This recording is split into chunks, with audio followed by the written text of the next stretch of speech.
नमस्कार विद्यार्थी मित्रों। आज हम लेने वाले हैं व्याकरण विभाग और व्याकरण विभाग में सबसे पहले हम शुरू कर रहे हैं शब्द भेद। अब शब्द भेद क्या है? हम लोग सुनते हैं शब्दों की जातियां। शब्दों की जातियां कितनी और कौन सी? शब्द भेद कैसे है?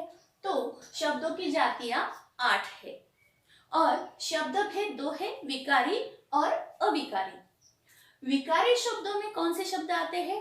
संज्ञा, सर्वनाम, विशेषण और क्रिया। इन्हें विकारी क्यों कहा जाता है? क्योंकि लिंग, वचन, क्रिया और कारक के अनुसार इनमें परिवर्तन होता है, इसलिए इन्हें क्या कहा जाता है?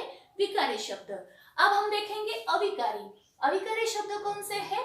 तो क्रिया विशेषण अव्यय, संबंध बोधक अव्यय, समुच्चय बोधक अव्यय और विस्मयादि बोधक अव्यय, ये 4 जो है अविकारी है। अविकारी का मतलब क्या है? इसमें कोई भी परिवर्तन नहीं होता है। इसमें कालानुसार या फिर कारक अनुसार या वचनानुसार इसमें कोई भी परिवर्तन नहीं होता, इसलिए इसे अविकारी कहा जाता है। ये शब्दों के हम 2 भेद पढ़ने वाले हैं, जिसमें से विकारी और अविकारी। आज हम पढ़ने वाले हैं संज्ञा। संज्ञा किसे कहते हैं? तो जिस शब्द से व्यक्ति, वस्तु, प्राणी, स्थान, गुण और भाव के नाम का बोध होता है उसे संज्ञा कहते हैं। तो संज्ञा के 5 प्रकार होते हैं। अब हम देखने वाले हैं संज्ञा और उसके प्रकार। उसमें सबसे पहला प्रकार है व्यक्तिवाचक संज्ञा।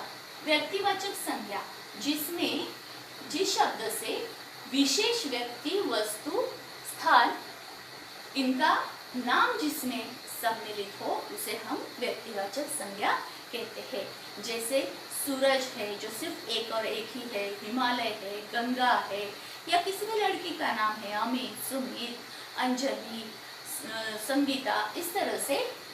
तो यहाँ उदाहरण हमने लिया है कि रूपा ने दिया जलाया। यह व्यक्तिवाचक संज्ञा कौन सी हुई? रूपा। उसके बाद संज्ञा का दूसरा प्रकार है जातिवाचक संज्ञा। अब जातिवाचक संज्ञा में क्या आता है? तो जिस शब्द से व्यक्ति, वस्तु, प्राणी, स्थान की पूरी जाति का बोध होता है, सिर्फ विशेष नाम का नहीं तो उसके पूरी जाति का जिससे बोध होता है। जब हमने हिमालय देखा तो हिमालय हुई व्यक्तिवाचक संज्ञा, लेकिन अगर हम पर्वत कहे तो बहुत सारे पर्वत है, तो वो पर्वत क्या होगी? जातिवाचक संज्ञा। हमने संगीता, सुनील, अनिल ये नाम देखे हैं, लेकिन अगर मैं कहूँ लड़का या लड़की तो उसमें सभी व्यक्तियों का समावेश होगा। तो इस तरह से अगर मैं कहती हूँ अग्निपंख, तो अग्निपंख एक ही किताब है, लेकिन अगर मैं किताब कहती हूँ, पुस्तक कहती हूँ, तो उसमें सभी जाति का उसमें बोध होता है। यानी किसी भी व्यक्ति, वस्तु, प्राणी, स्थान की पूरी जाति का जब बोध होता है उसे क्या कहते हैं हम? जातिवाचक संज्ञा। अब हम देखेंगे भाववाचक संज्ञा। भाववाचक संज्ञा किसे कहते हैं?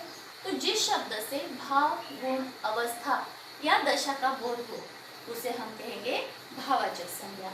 इस जैसे व्यक्ति पर बुढ़ापा होता है, जैसे बहुत गंदगी फैली हुई होती है, इस तरह से अवस्था, दशा, इसे हम भाववाचक संज्ञा कहते हैं। यहाँ उदाहरण स्वरूप हमने लिया है रहमान ने गाय को बेदर्दी से पीटा। अब ये बेदर्दी क्या है? ये भी भाववाचक संज्ञा है। जैसे डरपोक है, ये भी भाववाचक संज्ञा है। आगे हम देखेंगे द्रव्यवाचक संज्ञा। द्रव्यवाचक संज्ञा क्या होती है? कि जिस शब्द से हमें किसी भी धातु, तरल पदार्थ, अनाज इसका बोध होता है उसे हम क्या कहते हैं? द्रव्यवाचक संज्ञा। द्रव्यवाचक संज्ञा धातु, द्रव्य,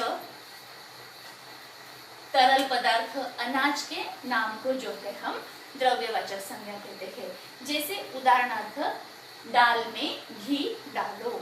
अब ये घी क्या है? द्रव्यवाचक संज्ञा है। अब हम आगे देखेंगे समूहवाचक संज्ञा। समूहवाचक संज्ञा किसे कहेंगे? किसी भी व्यक्ति, वस्तु, प्राणी, इनके जो समूह होते हैं, समुदाय होते हैं, उन्हें हम समूहवाचक संज्ञा कहते हैं। व्यक्ति, वस्तु, प्राणी के समूह, समुदाय का जो बोध कराने वाले शब्द को हम क्या कहेंगे? समूहवाचक संज्ञा हम उसे कहेंगे। उदाहरण के तौर पर यहाँ दिया है कि सैनिकों की टुकड़ी, ये क्या है? समूहवाचक संज्ञा। जैसे फूलों का गुच्छ, फूलों का गुलदस्ता, प्राणियों का हिरणों का झुंड, इस तरह से जो है हम समूहवाचक संज्ञा कह सकते हैं। अब अपनी किताब में से हम हर एक प्रकार के 5-5 वाक्य इस संज्ञा प्रकार के ढूंढकर इसकी प्रैक्टिस आपको करनी है। इस वीडियो के द्वारा आपको अपनी परिभाषाएं भी तैयार करनी है कि किस चीज को व्यक्तिवाचक संज्ञा किसे कहते हैं, जातिवाचक संज्ञा किसे कहते हैं, ये भी आपको लिखना है और इसकी प्रैक्टिस करनी है। आपकी अगर कोई शंका हो तो नीचे कमेंट बॉक्स में आप लिखिए, आपकी शंका के जो उत्तर है वो मैं देने का प्रयत्न करूंगी। धन्यवाद।